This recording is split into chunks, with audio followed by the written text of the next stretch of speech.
আজকে এনটিআরসিএ থেকে একটি বিশাল নিয়োগ বিজ্ঞপ্তি প্রকাশিত হয়েছে, যেখানে 13,559টি পদে শূন্য পদে জনবল নিয়োগ করা হবে। আপনারা এখানে দেখছেন সর্বমোট পদের সংখ্যা 13,559টি। এখানে আবার লেখা আছে কম বেশিও হতে পারে, অর্থাৎ 13,559টি নয়, আরো বেশিও হতে পারে। কম সাধারণত হয় না, বেশি হওয়ার সম্ভাবনা সব থেকে বেশি। আজকে এই ভিডিওর মাধ্যমে এই নিয়োগ বিজ্ঞপ্তি সংক্রান্ত বিস্তারিত তথ্য আপনাদের মাঝে তুলে ধরবো। এই নিয়োগ বিজ্ঞপ্তি সম্পর্কে সম্পূর্ণ বিস্তারিত জানতে ভিডিওটি অবশ্যই না টেনে শেষ পর্যন্ত দেখবেন, এবং নিয়োগ বিজ্ঞপ্তি সম্পর্কে সঠিক তথ্য পেতে অবশ্যই আমাদের চ্যানেলটি সাবস্ক্রাইব করে আমাদের সাথে থাকবেন। এখানে অষ্টম এনটিআরসি নিয়োগ পরীক্ষা 2026, যেখানে বলা আছে প্রতিষ্ঠান প্রধান ও সহকারী প্রধান নিয়োগ প্রসঙ্গে এমপিওভুক্ত শিক্ষা প্রতিষ্ঠান সমূহে প্রতিষ্ঠান প্রধান ও সহকারী প্রধান পদে আগ্রহী যোগ্য প্রার্থীদের নিম্নরূপ অধিদপ্তর ভিত্তিক শূন্য পদে অনলাইন আবেদন আহ্বান করা যাচ্ছে। এখানে মাধ্যমিক ও উচ্চ শিক্ষা অধিদপ্তরে অধ্যক্ষ স্নাতক পাশ কলেজে নেবে 584 জন, উপাধ্যক্ষ স্নাতক পাশ কলেজে 627 জন, অধ্যক্ষ উচ্চ মাধ্যমিক কলেজে 768 জন, প্রধান শিক্ষক মাধ্যমিক বিদ্যালয়ে 3,923 জন, সহকারী প্রধান শিক্ষক নেবে মাধ্যমিক বিদ্যালয়ে 3,872 জন, প্রধান শিক্ষক নেবে নিম্ন মাধ্যমিক বিদ্যালয়ে 504 জন। এখানে আরো আছে কারিগরি শিক্ষা অধিদপ্তরে অধ্যক্ষ ব্যবসায় ব্যবস্থাপনা 110 জন, সুপার ভোকেশনাল মাদ্রাসায় নেবে আসছে 40 জন। এখানে মোট শূন্য পদের সংখ্যা 150 জন। মাদ্রাসা শিক্ষা অধিদপ্তরে অধ্যক্ষ কামিল 34 জন, উপাধ্যক্ষ কামিল 53 জন, অধ্যক্ষ ফাজিল মাদ্রাসায় 202 জন, উপাধ্যক্ষ ফাজিল মাদ্রাসায় 343 জন, অধ্যক্ষ আলিম মাদ্রাসায় 219 জন, উপাধ্যক্ষ আলিম মাদ্রাসায় 377 জন, সুপার দাখিল মাদ্রাসা 899 জন, সহকারী সুপার দাখিল মাদ্রাসা 1004 জন। এখানে মোট শূন্য পদের সংখ্যা 3,131টি। অর্থাৎ মাধ্যমিক ও উচ্চ শিক্ষা অধিদপ্তরে 10,278 জন, কারিগরি শিক্ষা অধিদপ্তরে 150টি, মাদ্রাসা শিক্ষা অধিদপ্তরে 3,131টি। সর্বমোট শূন্য পদের সংখ্যা 13,559টি। এখানে পরীক্ষার আবেদনের লিঙ্ক দেওয়া আছে। এনটিআরসি ঠিক একইভাবে আবেদন করতে হবে, এর আগে সহকারী শিক্ষক পদে যেভাবে আবেদন করেছেন ঠিক একইভাবে আবেদন করতে হবে। লিঙ্কে প্রবেশ করে তথ্যসমূহ পূরণ করে আবেদন করতে পারবেন। আবেদন শুরুর তারিখ দেওয়া আছে 3 ফেব্রুয়ারি 2026। আবেদনের শেষ তারিখ 19 ফেব্রুয়ারি 2026 খ্রিস্টাব্দ রাত 11টা 59 পর্যন্ত। অর্থাৎ এখানে 3 ফেব্রুয়ারি থেকে 19 ফেব্রুয়ারি পর্যন্ত 16 দিন ব্যাপী আবেদন করতে পারবেন। 20 ফেব্রুয়ারি 2026 তারিখে রাত 11টা 59 পর্যন্ত টাকা জমা দেওয়া যাবে। অর্থাৎ আবেদনের ফি জমা দেওয়ার শেষ সময় এবং তারিখ দেওয়া আছে 20 ফেব্রুয়ারি 11টা 59 পর্যন্ত, রাত 12টা পর্যন্ত। এখানে নিয়োগের ধরন, নম্বর বন্টন ও সময়। এমসিকিউ পরীক্ষার সময় দেওয়া হবে 1 ঘন্টা, যেখানে এমসিকিউ পরীক্ষার নম্বর 80। 80 মার্কের এমসিকিউ পরীক্ষা হবে।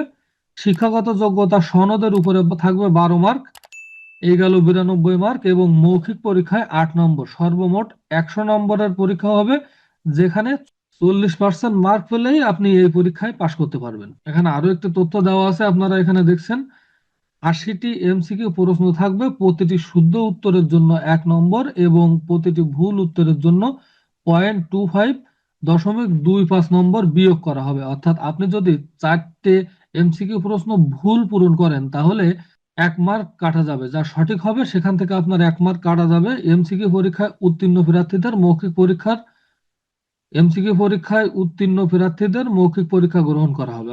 অর্থাৎ এই 80 মার্কের এমসিকিউ পরীক্ষায় যদি আপনি 40% মার্ক পেয়ে পাশ করেন তাহলে আপনাকে মৌখিক পরীক্ষার জন্য ডাকা হবে। এখানে পরীক্ষার বিষয়সমূহ দেওয়া আছে বাংলা, ইংরেজি, আইসিটি, মানসিক দক্ষতা, গাণিতিক যুক্তি, সাধারণ জ্ঞান, বাংলাদেশ ও আন্তর্জাতিক বিষয়াবলী। অর্থাৎ সাধারণ জ্ঞান থাকবে, বাংলাদেশ ও আন্তর্জাতিক বিষয়াবলী, প্রশাসনিক ব্যবস্থাপনা, আইন বিধি, নীতিমালা, পরিপত্র, আদেশসমূহ, আর্থিক ব্যবস্থাপনা এবং দাপ্তরিক অনুসার নিম্নোক্ত বিষয়সমূহ। অর্থাৎ সকল চাকরি পরীক্ষায় ঠিক যে ধরনের পরীক্ষা হয়ে থাকে এখানেও ঠিক একই ধরনের পরীক্ষায়, এখানেও ঠিক একইভাবে পরীক্ষায় একই সিলেবাসে পরীক্ষা নেওয়া হবে, কিন্তু এখানে বেশ কিছু ব্যাপার অ্যাড করা আছে। সেগুলো হলো প্রশাসনিক ব্যবস্থাপনা, আইন বিধি, প্রবিধি, নীতিমালা, পরিপত্র ও আদেশসমূহ। কারণ আপনারা এখানে জানেন যেহেতু প্রতিষ্ঠান প্রধানের চাকরি, সহকারী প্রধানের চাকরি, যার কারণে প্রশাসনিক ব্যবস্থাপনায় কিছু প্রশ্ন এখান থেকে দেওয়া হবে। এখানে মাধ্যমিক ও উচ্চ শিক্ষা অধিদপ্তরের সাধারণ শিক্ষা ব্যবস্থাপনা, কারিগরি শিক্ষা অধিদপ্তরে কারিগরি শিক্ষা ব্যবস্থাপনা ও কারিগরি শিক্ষা সংশ্লিষ্ট মৌলিক জ্ঞান, মাদ্রাসা শিক্ষা অধিদপ্তরে মাদ্রাসা শিক্ষা ব্যবস্থাপনা, আল কুরআন, হাদিস, ফিকা, আরবি ভাষা ও ইসলামী শিক্ষা। অর্থাৎ মাধ্যমিক ও উচ্চ শিক্ষা অধিদপ্তরের আওতাধীন যে নিয়োগগুলো হবে সেখানে শুধুমাত্র সাধারণ শিক্ষা ব্যবস্থাপনা সম্পর্কে জ্ঞান থাকলেই হবে, সাধারণ শিক্ষা ব্যবস্থাপনা সম্পর্কে পড়াশোনা থাকলেই হবে। আবার এখানে কারিগরি শিক্ষা অধিদপ্তরে কারিগরি বা ব্যবস্থাপনার কিছু জ্ঞান তো অবশ্যই থাকা প্রয়োজন, যেখানে বলা আছে কারিগরি শিক্ষা ব্যবস্থাপনা ও কারিগরি শিক্ষা সংশ্লিষ্ট মৌলিক জ্ঞান। অর্থাৎ কারিগরি শিক্ষা অধিদপ্তরের যে প্রধান শিক্ষক পদে পরীক্ষা দেবেন সেখানে কারিগরি শিক্ষা সম্পর্কে বিস্তারিত ধারণা তো অবশ্যই থাকতে হবে। এবং এখানে আপনারা দেখতে পাচ্ছেন মাদ্রাসা শিক্ষা অধিদপ্তরের সুপার এবং সহকারী সুপার, অধ্যক্ষ উপাধ্যক্ষ পদে যারা পরীক্ষা দেবেন তাদের মাদ্রাসা শিক্ষা ব্যবস্থাপনা, আল কুরআন, হাদিস, ফিকা, আরবি ভাষা এবং ইসলাম শিক্ষা সম্পর্কে সম্পূর্ণ জ্ঞান থাকতে হবে। এখানে যোগ্যতা ও অভিজ্ঞতার কথা দেওয়া আছে দেখতে পাচ্ছেন। ৩ অধিদপ্তর কর্তৃক সর্বশেষ জারিকৃত জনবল কাঠামো ও এমপিও নীতিমালা মোতাবেক কাম্য শিক্ষাগত যোগ্যতা ও অভিজ্ঞতা প্রযোজ্য। তার মানে এখানে একটি বিষয় একেবারে স্পষ্ট হয়ে গেল যে ৩ অধিদপ্তর কর্তৃক সর্বশেষ জারিকৃত জনবল কাঠামো ও এমপিও নীতিমালা মোতাবেক কাম্য শিক্ষাগত যোগ্যতা ও অভিজ্ঞতা প্রযোজ্য। অর্থাৎ সর্বশেষ যে এমপিও নীতিমালা আছে সেই এমপিও নীতিমালায় প্রধান শিক্ষক অর্থাৎ প্রতিষ্ঠান প্রধান এবং সহকারী প্রধানের যে নীতিমালা দেওয়া আছে সেই নীতিমালা অনুযায়ী শিক্ষাগত যোগ্যতা এবং অভিজ্ঞতা লাগবে। সেখানে সেখানে সহকারী শিক্ষক পদে 17 বছর চাকরির অভিজ্ঞতা থাকতে হবে, তাহলেই আপনি এই সার্কুলারে আবেদন করতে পারবেন। সহকারী শিক্ষক বা সহকারী প্রধান শিক্ষক ব্যতীত প্রধান শিক্ষক বা সহকারী শিক্ষক, সহকারী প্রধান শিক্ষক পদে আপনারা কেউই আবেদন করতে পারবেন না। চাকরি প্রত্যাশী বন্ধুরা যারা এখনো লেখাপড়া করছেন বা অন্য অন্য ক্ষেত্রে চাকরি করেন তারা বিচলিত হবার কোনো কারণ নেই। এখানে সহকারী শিক্ষক এবং সহকারী প্রধান শিক্ষক ব্যতীত এই সার্কুলারে অন্য কেউই আবেদন করতে পারবে না।